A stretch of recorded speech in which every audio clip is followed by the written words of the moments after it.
Ok, muchachos, buenos días, buenas tardes o buenas noches, dependiendo del horario en el que estén viendo el video. Bueno, ya casi estamos por concluir el semestre. Estos son los últimos temas, así que te pido especial atención, ya estás en la última recta. Yo sé que ha sido difícil este modalidad de trabajo a distancia, tanto para ustedes como para nosotros. Sin embargo, bueno, pues ya falta menos que al inicio, ya estás a un paso de concluir el primer semestre de la licenciatura en enfermería. Y bueno, pues en esta ocasión me complazco en presentarles, ya me estoy trabando, el tema del sistema nervioso periférico. Ya vimos el sistema nervioso central, muchachos. Acuérdense que está compuesto, bueno, pues principalmente por dos elementos, que es el encéfalo y la médula. Sale la médula espinal. Y estos a su vez, bueno, por ejemplo, ya vimos el encéfalo, a su vez el encéfalo pues se subdivide. Ya sabrás tú, si no te acuerdas del tema, bueno, pues dale un repaso y bueno, pues vamos a ver a continuación sistema nervioso periférico.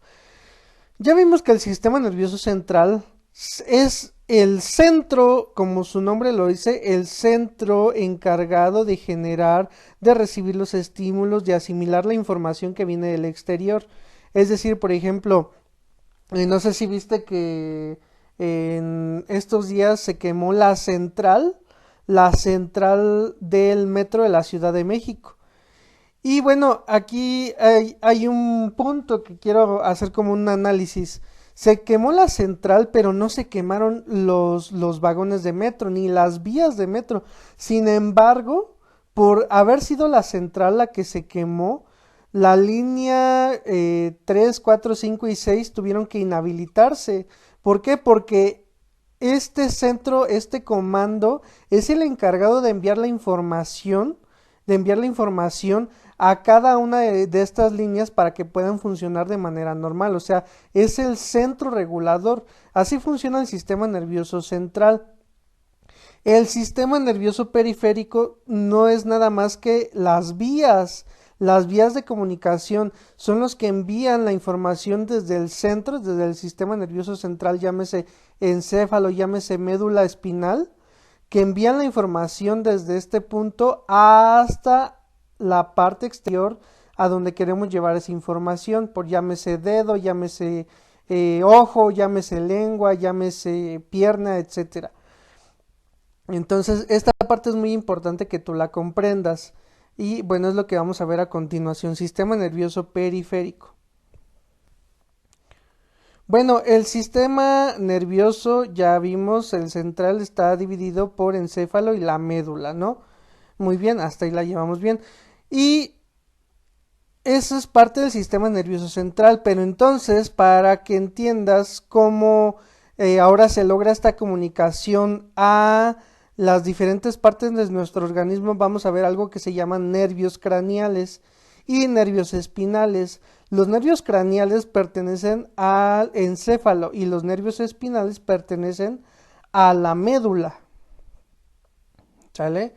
Y bueno, de estos nervios craneales y espinales tienen diferentes funciones que las podemos clasificar en tres.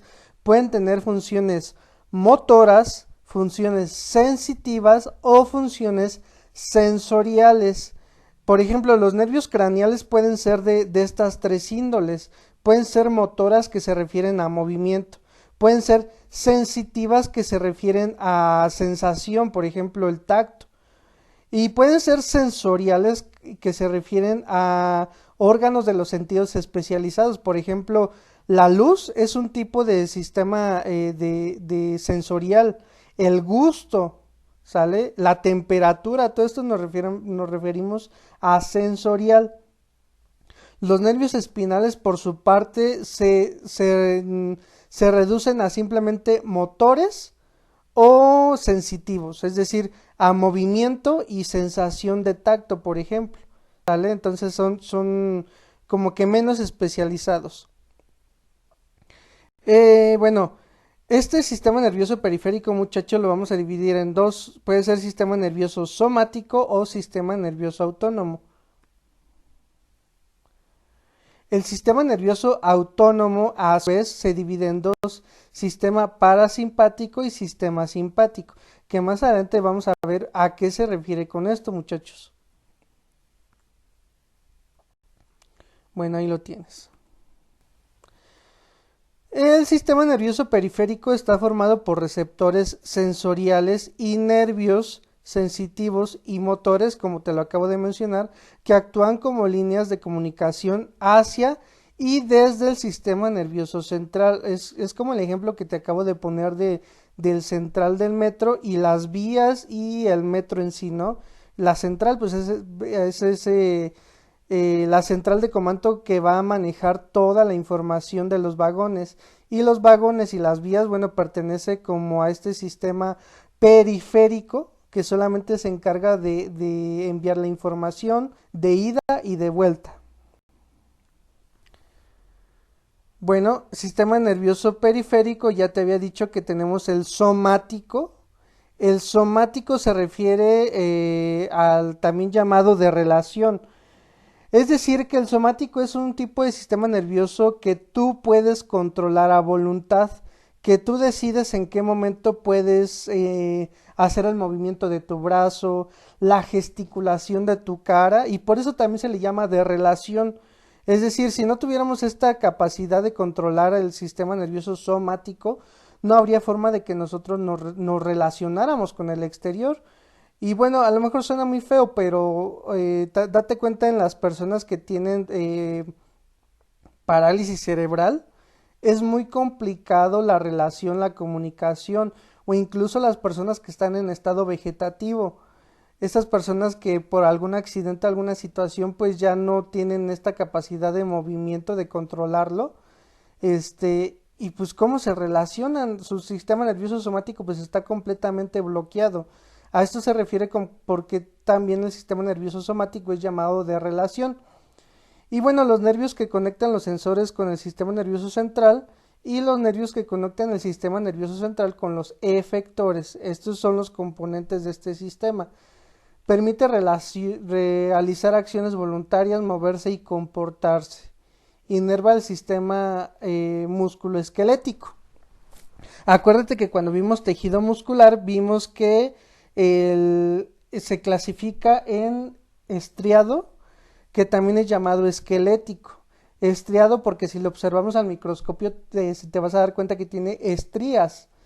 Y esquelético porque es el músculo que se une a los huesos, al esqueleto. Y este tiene la característica de que es voluntario, es decir, que tú lo puedes mover. Bueno, y por otra parte, el que es un poco más complejo es el sistema nervioso autónomo. Como su nombre bien lo dice, este sistema no lo podemos controlar nosotros, es un sistema nervioso autónomo, pero que tú puedes decir como que autónomo, o sea, tiene su propia mente, en cuanto este sistema quiere activarse, lo va a hacer. No, no es así. Es autónomo porque se autorregula de acuerdo a las condiciones del exterior. Por ejemplo, si ¿qué pertenece al sistema nervioso autónomo? Por ejemplo, la motilidad intestinal. La motilidad intestinal es el movimiento de la parte del tejido muscular del tubo digestivo para poder llevar a cabo la digestión.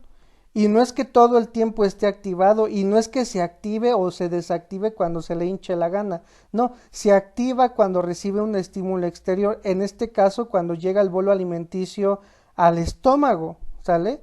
¿No te das cuenta que cuando tú ingieres alimento inmediatamente se activa y empieza a haber movimientos intestinales? Si tú acercaras un estetoscopio a la zona abdominal vas a escuchar los movimientos intestinales. O por ejemplo, el corazón también pertenece al sistema nervioso autónomo. Y te vuelvo a repetir, no es que se active de la nada cuando se le hinche la gana. ¿En qué momento se activa o se inactiva? Por ejemplo, cuando tú comienzas a correr, cuando tú corres, por lo que tú quieras, se te hizo tarde y tienes que llegar a tu clase de anatomía, este Hay un aumento en la demanda de oxígeno, porque acuérdate que el oxígeno te va a permitir realizar la respiración celular y así obtener el ATP que necesitas en ese momento.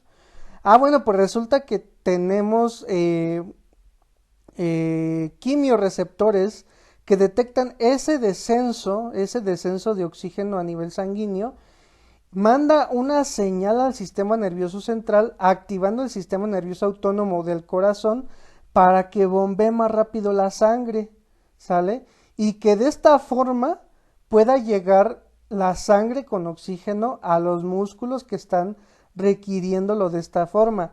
Pero vuelvo a repetir, esto se realizó de manera autónoma. Ok, sí, la decisión de correr, de apresurarte para mover las piernas y llegar al autobús, esa decisión es del sistema nervioso somático. ¿Por qué? Porque estás moviendo músculo esquelético, músculo voluntario.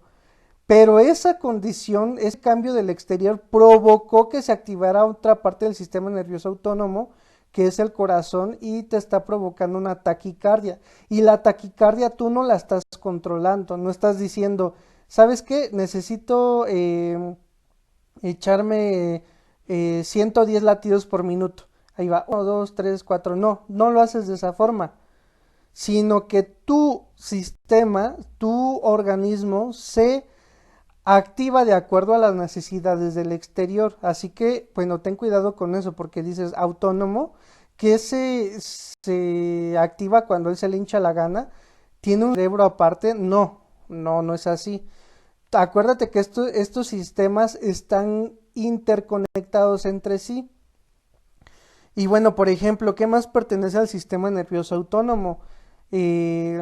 Llamémosle las pupilas, la dilatación y la contracción de las pupilas pertenecen al sistema nervioso autónomo.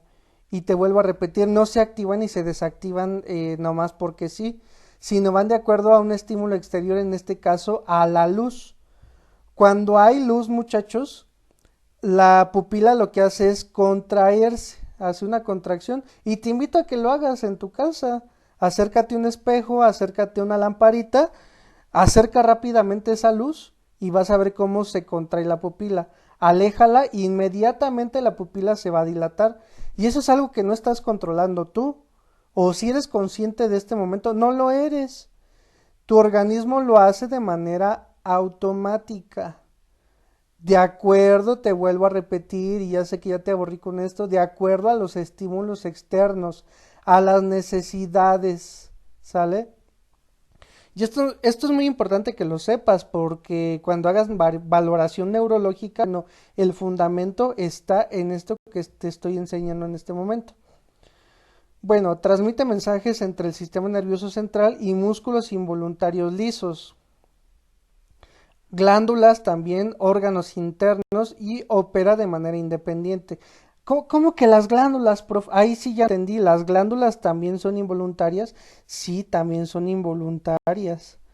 Por ejemplo, acércate un manguito con chile y limón y colócalo en tu lengua, ¿sale? Inmediatamente se activan un tipo de glándulas que en este caso serían las salivales, que se activan de manera autónoma. Es decir, tú no eres consciente de que necesitas salivar a este estímulo externo. Por ejemplo, las glándulas sudoríparas se activan de acuerdo a la temperatura. O no, muchachos. Bueno, ya no te aburro en esto, vámonos con la siguiente diapositiva.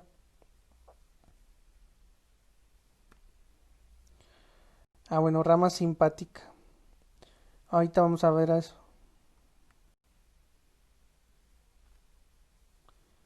Ok. Bueno, el sistema nervioso periférico, muchachos, está constituido por 12 nervios craneales y 31 raquídeos. Los craneales ya los vimos que pertenecen o su origen está en el encéfalo y los raquídeos en la médula. Vamos a ver una comparativa, muchachos. Características diferenciales. Cantidad. Los nervios craneales son 12 pares, es decir, que son 24 en total porque son 12 pares. Aguas con esa información. Es importante que leas, que comprendas lo que estamos diciendo. nervios espinales son 31 pares, lo que en total me da 62 unidades. Y emergencia, ¿de dónde emergen? Bueno, los craneales emergen de la base del cerebro o tronco del encéfalo. Y los espinales emergen de la médula espinal, es decir, de ahí surgen.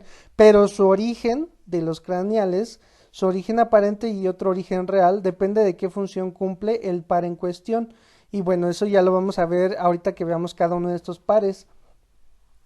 Y los espinales presentan un origen medular solamente, ¿sale? Segmento inicial único y en los craneales y en los espinales presentan dos raíces, un dorsal que está inervando la parte eh, posterior de nuestro organismo y una parte ventral que está inervando la parte anterior. Acuérdate que anterior se refiere a anteponerse, es decir, la parte de enfrente de nuestro organismo. Y su distribución, bueno, de los nervios craneales es cabeza, cuello, tórax y abdomen. Si te das cuenta, son regiones superiores. Y los nervios espinales inervan también cabeza y cuello y tórax, abdomen, una pequeña parte, pero la gran mayoría inerva miembros superiores, es decir, los brazos, la pelvis y miembros inferiores. Ok, ¿alguna vez has escuchado que alguien tiene una lesión medular en la espina dorsal y pierde movilidad? ¿Sale? Cuando, dependiendo de la parte dañada de la espina dorsal, es la región que va a tener el daño. Por ejemplo, mientras más bajo sea en la espina dorsal, mientras más bajo sea la región que sufrió esta lesión, pues menos órganos van a ser los afectados. ¿Por qué? Porque a medida que vamos bajando, son órganos inferiores los que van inervando esa parte de la espina dorsal. Mientras más vamos subiendo en la espina dorsal, más regiones son las afectadas, que incluso puede llegar hasta brazos y hombros, ¿no?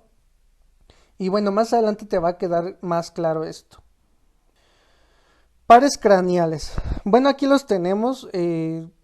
Excuso decirles que vas a tener que ponerte a estudiar demasiado esto de los pares craneales. Porque bueno, pues ya te diste cuenta que cada uno tiene una función específica. Por ejemplo, un par craneal, el primero es el nervio olfatorio. Y bueno, creo que más adelante tengo la tablita para que te quede más claro, pero cada uno de de estos nervios puede tener una, dos o tres funciones de acuerdo a la clasificación que te dije al inicio. Es decir, puede ser un nervio craneal que tenga una función motora, que tenga función sensitiva o que tenga función sensorial o que tenga las tres funciones al mismo tiempo. ¿Sale? Y luego hay que ver que en qué región tiene esa función, ¿no? No solamente es eso, porque puede ser un nervio craneal que me sirve para sentir las diferentes sensaciones en la mejilla, ¿no? Pero también tiene la función motora de mover las mejillas, pero también tiene la función sensorial de permitirme captar los sabores. ¿Sale? Mira, eso no te lo habías puesto a pensar, pero bueno, vamos a ver cada una de ellas. No te las voy a mencionar porque bueno, pues aquí están.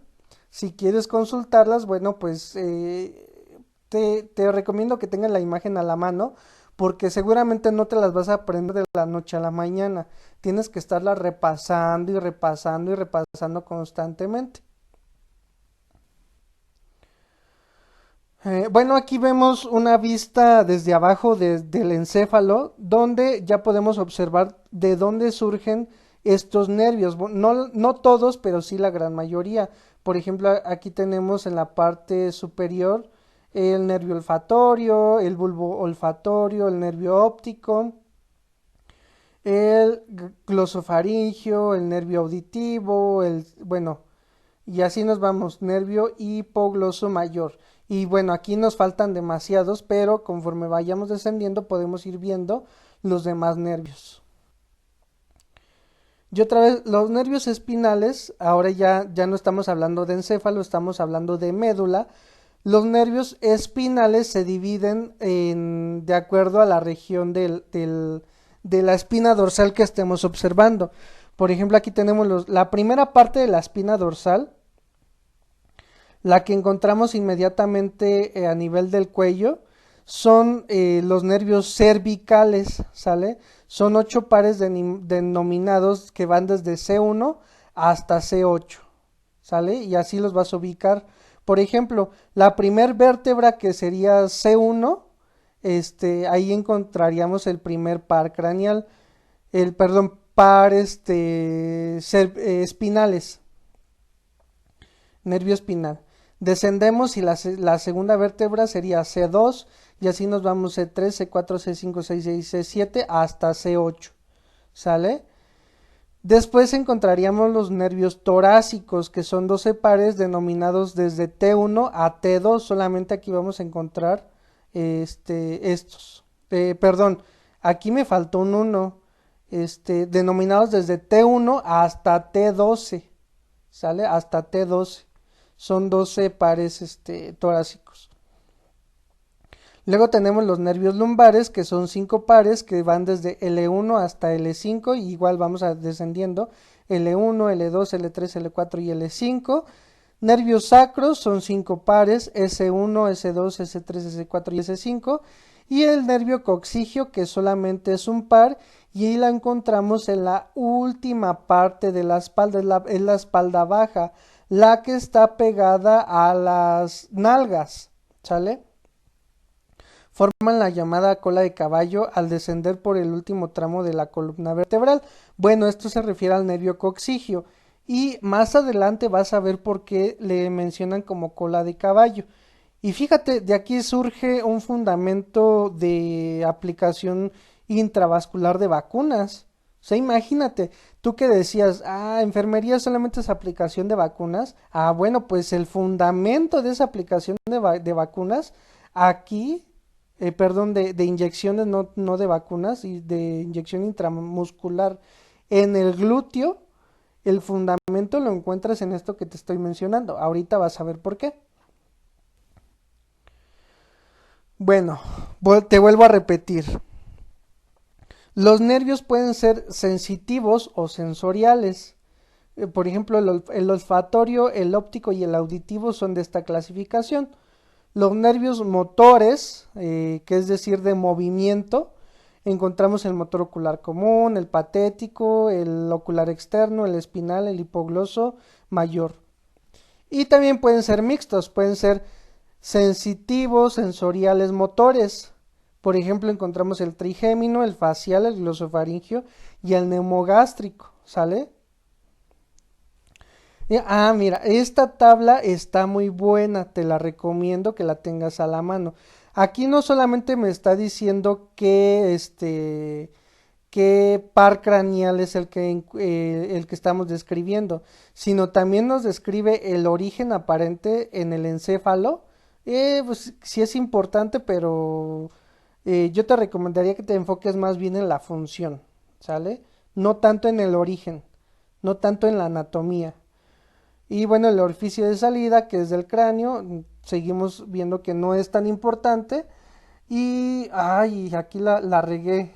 Bueno, en la parte superior, cuando hablamos de funciones, encontramos estas funciones que te acabo de mencionar, que pueden ser sensitivos, pueden ser sensoriales o pueden tener una función motora o pueden tener ambas. Por ejemplo, si hablamos de olfatorio, el par craneal número 1, que es el olfatorio, nos está hablando de olfato. ¿Qué función crees que tenga? ¿Motora? ¿Mueve la nariz? No. ¿Tendrá una función sensitiva? Es decir, la sensación del tacto de la nariz. Tampoco. Su función es la olfacción, percibir los olores, es decir, es una función sensorial. Por eso la vamos a clasificar como una función de sensibilidad especial. A eso se refiere con sensibilidad especial, porque es una función sensorial, ¿sale? Bueno, el par número 2 que es el óptico. eh, vol- bueno, se me pasó la página. Ya no me puedo regresar, pero bueno, tenemos aquí más ejemplos. Pero bueno, espero que ya me hayas captado la guía. Por ejemplo, si hablamos del número 6 que es el oculomotor lateral, oculomotor lateral, nos está hablando de motor, de motricidad, de movimiento, que también se le puede llamar abducens. ¿Qué función crees que tenga? ¿Sensorial, sensitiva o motora? Hasta en el mismo nombre te lo dice, es motora, me permite el movimiento. ¿Pero el movimiento de qué, muchachos? Del músculo recto lateral del ojo. Ah, mira, ya te va quedando un poco más claro. Si nos vamos, este está interesante. Por ejemplo, aquí ya las cosas se ponen difíciles. El número 7 que es el facial, tiene varias funciones. Tiene una función sensorial, una función sensitiva y una función este, motora. A ver, vamos a ver con esta. Si hablamos de la función sensitiva, estamos hablando que me permite las sensaciones, percibir las sensaciones del conducto auditivo externo. No solamente eso, tiene una función sensorial del gusto. Las primeras dos terceras partes anteriores de la boca, suelo de la boca y paladar, me permite percibir el gusto de estas partes. Y tiene una función motora porque está controlando los músculos mímicos de la cara, ¿sale? Ahora sí ya me vas captando el hilo, ya me vas entendiendo un poco mejor.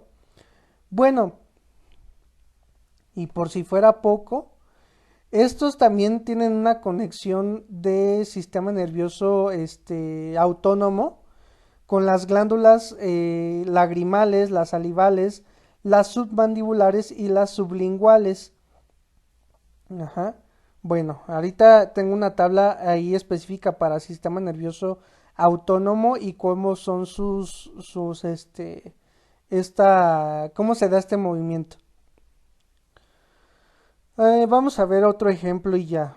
Los demás, bueno, aquí está la tablita, la presentación también ya la tienes, te la pones a estudiar.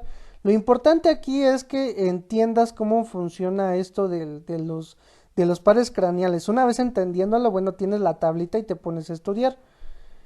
El vago, ay, mira, este está bien interesante, el nervio vago.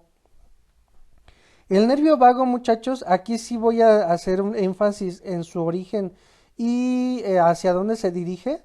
Su origen es en el círculo retroolivar y se dirige por el agujero yugular o rasgado posterior y desciende. Si te das cuenta, este es un par craneal que surge del encéfalo, pero desciende. Básicamente sigue la trayectoria del tubo digestivo y va muy conectado con el mentado tubo digestivo. Ojo aquí, tómalo en cuenta y toma nota. ¿Y cuáles son sus funciones? Por ejemplo, una función sensitiva del pabellón auricular, del conducto auditivo externo, de la duramadre de la fosa craneal posterior. Esa es una función sensitiva. Ahora vámonos con la función sensorial. El gusto percibe sensores de la epiglotis y del paladar. Ok.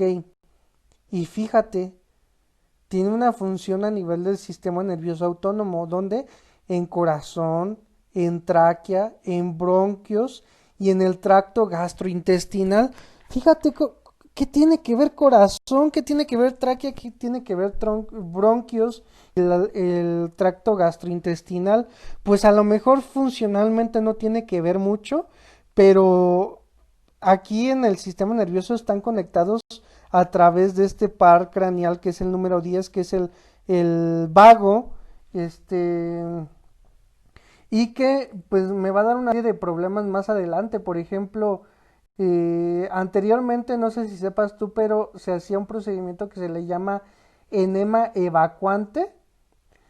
Básicamente lo que era es meter una manguerita a través del ano para poder, bueno, tiene diferentes funciones, pero para poder infundir una solución. Y esto, si te das cuenta, el vago, te acabo de decir que se encuentra inervando todo el tracto gastrointestinal, incluido el ano.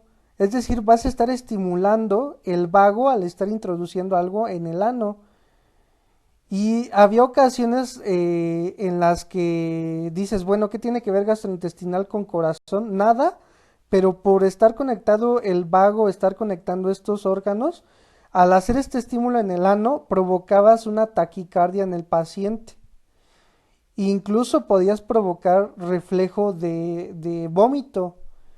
Y en casos muy severos, pues incluso hasta un paro cardíaco, una taquicardia que le iba a llevar a un paro cardíaco a mi paciente. Más si es un paciente adulto mayor. Fíjate, ¿no? Todo lo que puedes llegar a provocar. Bueno, ya no me detengo más en esto, muchachos. Ya te tocará a ti ponerte a estudiar esta parte. Ah, mira, genial. O sea, puse una imagen de esto que te estoy comentando y no la estoy utilizando. El nervio vago, mira, aquí lo tienes.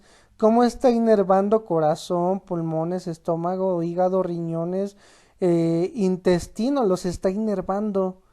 Entonces tiene una conexión estos órganos que pudieras pensar que no tienen ninguna función, pero sí tienen una función muy importante. Ok, bueno, a lo mejor hay cosas que te quedan todavía no muy claras, pero esto sí quiero que lo tengas presente para cuando llegues a segundo semestre y veas sistema cardiovascular y veas la relación que tiene pulmones con corazón, pues sí tiene relación, mucha relación. Puedas entender un poco más por qué nervio vago está conectado de esta forma, ¿sale? Bueno, tenemos aquí los pares espinales. Su origen es en la médula espinal. Todos ellos son nervios mixtos y establecen un sistema de comunicación bidireccional entre la médula espinal y zonas del brazo, piernas, cuello y tronco. Los nervios espinales no tienen nombres individuales, ya los vimos, por ejemplo, dependiendo del origen. Se agrupan de acuerdo al nivel del que se derivan y cada nervio se numera en secuencia y son 8 pares de nervios cervicales, 12 pares de nervios torácicos, 5 pares de nervios lumbares y 5 pares de nervios sacros, par de nervio coxigio, ¿sale? Bueno, los nervios, y esto es lo que yo te comentaba del caso que hay una lesión medular, de aquí surge esto que te acabo de comentar. Los nervios procedentes de la parte superior de la médula espinal se dirigen hacia afuera de una dirección casi horizontal, es decir, están inervando hombros y están inervando brazos, los miembros superiores. Los de la región más baja descienden en un ángulo agudo. Como resultado del crecimiento en la juventud, la médula espinal se extiende a todo lo largo de la columna vertebral, pero con la edad la columna crece más rápido que la médula, por lo tanto la médula espinal adulta termina al nivel de la primera o la segunda vértebras lumbares. Y ahorita vamos a ver eso. Ahí tengo la imagen del sacro y los nervios coxígeos. Descienden a sus salidas más allá del final de la médula. Ok, los plexos, ya vimos cuáles son estos pares espinales, pero se van a agrupar, obviamente son dos pares por cada uno, por ejemplo, el C1 es un par, pero se van a agrupar en plexos, ¿sale? Es como cuando unes varios cablecitos y los tienes que ir enrollando para hacer una conexión eléctrica, pues aquí también estos nervios, estos pares se van agrupando entre sí para hacer algo que se le conoce como plexos, ¿sale? Es una red formada por varios filamentos nerviosos y vasculares entrelazados. Se forman a partir de las ramas anteriores de los nervios raquídeos. Ok, eso muy bien. Y bueno, se reconocen cinco plexos. Tenemos el plexo cervical, el plexo braquial, el plexo lumbar, el plexo sacro y el coxigio. Es decir, es la unión de varios pares craneales, por ejemplo, pares raquídeos, nervios espinales. Por ejemplo, el plexo cervical va a estar uniendo los primeros pares los primeros pares cervicales los va a estar uniendo y así nos vamos consecutivamente. Es por eso, por ejemplo, que el plexo cervical va a contener en sí el paquete de del par C1, el C2, el C3 y el C4. Inerva cabeza y cuello. Parte superior de hombros y tórax, nervio frénico, inerva diafragma, vena inferior y pericardio. El plexo braquial es la unión de los pares C5, C6, C7, C8 y T1. ¿Y qué es lo que inerva? El antebrazo, la palma de la mano, parte posterior del brazo, el antebrazo y los hombros. El plexo lumbar, aquí nada más vamos a encontrar L1 a L4, de L1 a L4. ¿Y qué es lo que inerva? La pared abdominal, la anterolateral, los genitales externos y parte de extremidades inferiores. Y bueno, aquí has de decir, ¿y cuál es su función? Acuérdate, ya te dije que todos estos, su función se limita a dos. Son sensitivas y motoras, ninguna es sensorial. ¿Sale? Y bueno, el último que es el plexo sacro, y este es muy importante, ahora sí ya te voy a decir por qué.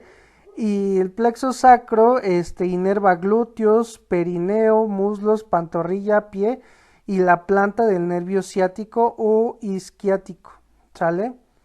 Y bueno, aquí vamos a encontrar los pares L4, L5, S1, S2, S3 y S4, ¿sale? Y fíjate, aquí encontramos este plexo sacro, que es la famosa cola de caballo. Y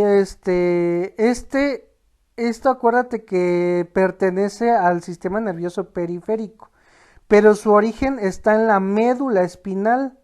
¿Ok? La médula espinal es la que se encuentra interna en la espina dorsal. Y para que pueda lograr inervar la pierna, es por eso que surge esto que se le llama nervio ciático o el plexo sacro, ¿sale? Que es la que está descendiendo para poder inervar toda la pierna. Ok, el dolor de ciático se irradia desde los glúteos bajando por la pierna y puede viajar incluso hasta los pies y los dedos de los pies. Date cuenta cómo este nervio ciático se encuentra en la parte media de la pierna, en la parte media del glúteo. Y es por esta razón, muchachos, que yo si pusiera una inyección intramuscular en el mero centro del glúteo, lo que estaría haciendo es estimular este famoso nervio ciático y lesionarlo. Imagínate que yo lesione este famoso nervio, pues puedo provocar desde un dolor muy grave hasta una parálisis del miembro inferior donde coloqué la inyección con una mala técnica. Es por eso que la técnica de inyección intramuscular en el glúteo, bueno, ya la investigarás, ya la verás tú más adelante, que se divide al glúteo en cuadrantes. Dependiendo de la bibliografía que consultes, puede dividirse en 4 cuadrantes, ¿sale? Haces como una cruz en medio, cuadrante superior interno, que es el que está arriba y más cerca de la rayita en el medio, cuadrante inferior interno, es el de abajo, cuadrante superior externo, que es el que se encuentra arriba y más alejado de la pompa y más alejado de la rayita, por así decirlo, y es en esta parte donde se coloca la inyección intramuscular y ya con la imagen te estás dando cuenta porque es donde se encuentra menormente inervado y es donde posiblemente le voy a ocasionar, no le voy a ocasionar a mi paciente. Ok, bueno, tenemos el plexo coxigio que inerva la coxis. Bueno, ese no hay mayor problema. Bueno, sí, cuando te caes de sentón y ocasionas pues, un dolor, ¿sale? Ah, ok, esta imagen es importante. Observa, esta es la espina dorsal y lo que te comentaba, ¿no? Cómo se originan estos dichosos nervios, porque, por ejemplo, los primeros son cervicales que van desde C1 hasta C7, los que siguen que son torácicos que van desde T1 hasta T12.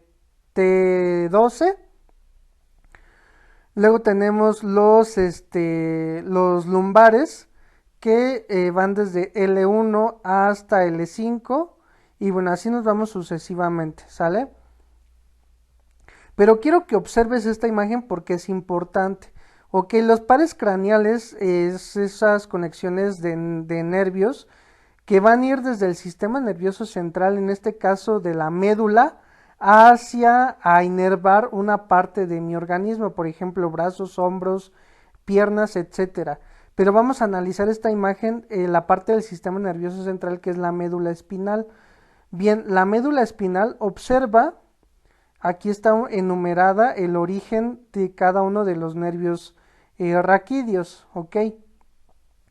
Pero quiero que observas en la última parte del origen de los nervios del par torácico, cómo se quedan a mitad de la médula espinal. ¿Por qué? Porque aquí ya se acabó la médula espinal y seguimos descendiendo por las vértebras, pero aquí ya no encontramos médula espinal, lo que encontramos son los nervios, los pares raquídeos, que esos sí van descendiendo todavía por la médula espinal.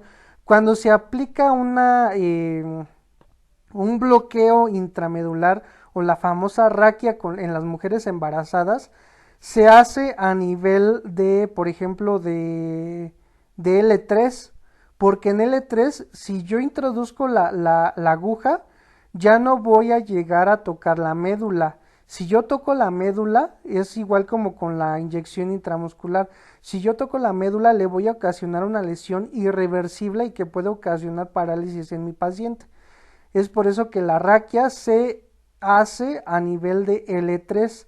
Y dependiendo, porque si es una mujer más chaparrita, la raquia se va a hacer en una zona más descendente, ¿sale? Porque al ser más chaparrita, la médula espinal desciende todavía más a través las vértebras. Ok, muchachos, y esto, ¿qué es lo que estamos viendo? Es parte del sistema nervioso autónomo. Ok, el sistema nervioso autónomo toma parte de nervios raquídeos y eh, nervios craneales, de pares raquídeos y pares craneales. Siguen la misma ruta que los pares sensitivos, que los pares motores, obviamente, pero su función es diferente. Su función va de acuerdo a una función de una regulación del organismo, pero que es autónoma. De acuerdo, te vuelvo a mencionar a los estímulos y las necesidades del organismo. Ok, hasta aquí vamos bien. Ok, esta imagen me está representando, por ejemplo, si estamos hablando de la parte del sistema nervioso autónomo parasimpático, porque se divide en parasimpático y simpático, me está hablando del origen anatómico y qué órgano es el que está irrigando. Pero para fines prácticos, muchachos, me interesa más que identifiques cuál es la acción que tiene el sistema simpático y parasimpático en cada órgano, porque los órganos tienen estas dos partes, tienen tanto simpático como parasimpático. Y para esto tenemos esta tabla que pues está muy sintetizado. Ok, te vuelvo a mencionar, cada órgano tiene su función simpática y su contraparte que es su función parasimpática. que está siendo activada por diferentes hormonas o diferentes neurotransmisores, que son la adrenalina y la noradrenalina. Por ejemplo, si hablamos de la pupila, muchachos, cuando se activa el sistema simpático está siendo activado por la adrenalina, la pupila se dilata, ¿sale? También hay una taquicardia en el corazón. Los bronquios, bueno, hay una broncodilatación. Y para fines prácticos te voy a poner el ejemplo cuando tú estás en riesgo, por ejemplo, que te van a asaltar, por ejemplo, en el transporte público. O pongamos otro ejemplo, cuando hay un terremoto, suena la alerta sísmica, tu organismo activa el sistema simpático a través de la adrenalina y al activar la adrenalina, esta va a llegar por medio de los nervios que ya vimos anteriormente. La adrenalina llega a todos los órganos y va a causar un efecto diferente en cada órgano. En la pupila se dilata, el corazón hay una taquicardia, los bronquios se abren los bronquios para recibir más oxígeno. En el esfínter va a haber una contracción, en el vasos músculos esqueléticos hay una constricción, tubo digestivo en disminución del peristaltismo. En las arterias del corazón hay una vasoconstricción, es decir, que se contraen. En las glándulas digestivas disminuye su secreción y las glándulas sudoríparas aumenta su secreción. Si nos vamos por el lado parasimpático, en cada órgano ocasiona el efecto totalmente contrario. ¿Sale? Y bueno, esta es la misma tablita.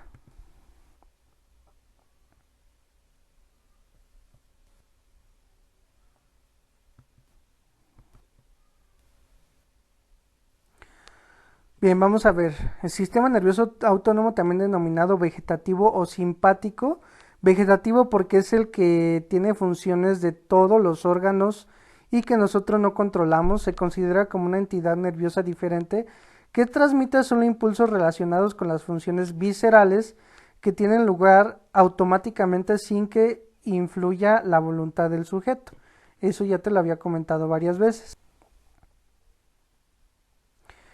Bueno, a diferencia del somático, el autónomo recibe la información de las vísceras y del medio interno para actuar sobre sus músculos, glándulas y vasos sanguíneos. Bueno, el sistema nervioso somático y central es voluntario, activándose principalmente por centros nerviosos situados en la médula espinal, tallo cerebral y el hipotálamo. Bueno, muchachos, del autónomo, el sistema nervioso simpático lo podemos también llamar adrenérgico por la activación a través de la adrenalina, y el parasimpático también se le puede conocer como colinérgico. Los efectos de los dos sistemas sobre un mismo órgano son generalmente antagónicos y ya lo vimos en la tabla anterior. Por ejemplo, mientras la adrenalina en la pupila me causa dilatación, por parte del sistema nervioso simpático, el sistema nervioso parasimpático me causa completamente lo contrario, es decir, hay una contracción de la pupila. Bueno, las glándulas sudoríparas son una excepción ya que solo tienen inervación simpática, eso es muy cierto.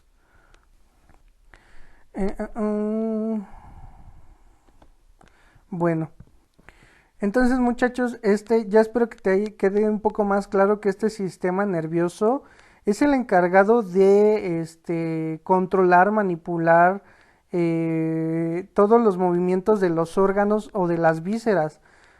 Por ejemplo, llámese corazón, llámese intestinos, llámese pulmones, etcétera, ¿no? Contracción y dilatación de vasos sanguíneos, acomodación visual o tamaño pupilar, ¿no? La secreción, por ejemplo, de algunas glándulas también depende de este sistema. Como en la digestión, acuérdate que estómago tenemos glándulas que se activan a través de este sistema, circulación sanguínea, respiración y metabolismo. Ok, y también otra cosa importante, es que entiendas por qué se activan. Se activan porque tienen tipos de receptores que se le conocen receptores asociados a proteínas G, que entre las principales encontramos las alfa 1, alfa 2 y beta 1 y beta 2. Este tipo de receptores los vamos a encontrar en diferentes órganos. Este, por ejemplo, en el corazón encontramos tipos de receptores beta 1, ¿sale? ¿Qué es lo que hacen cuando se aumenta la respuesta adrenérgica, es decir, la adrenalina? Aumenta la contracción, la velocidad de contracción y la fuerza. Y si hablamos, por ejemplo, de una respuesta colinérgica, que es lo contrario, pues obviamente pues disminuye, ¿no? Y si hablamos de vasos sanguíneos, vamos a encontrar receptores alfa 1, beta 2 y alfa 2. ¿Dónde se encuentran estos receptores? Bueno, en las células del tipo de tejido que estén compuestos. Ah, y esta es la tablita que yo te había pedido con anterioridad, pero bueno, pues que ya la hiciste de tarea. Sin embargo, pues aquí también está tipos de neurotransmisores que van a activar el sistema nervioso central y cuál es su actividad que tienen. Por ejemplo, tenemos óxido nítrico, péptido intestinal, adenosina, trifosfato, neuropéptido Y, serotonina, ácido gamma aminobutírico, la dopamina, la hormona liberadora de gonadotropina y la sustancia P. Ya te tocará ponerte a estudiar cada una de ellas, sin embargo, pues ya te los había pedido de tarea.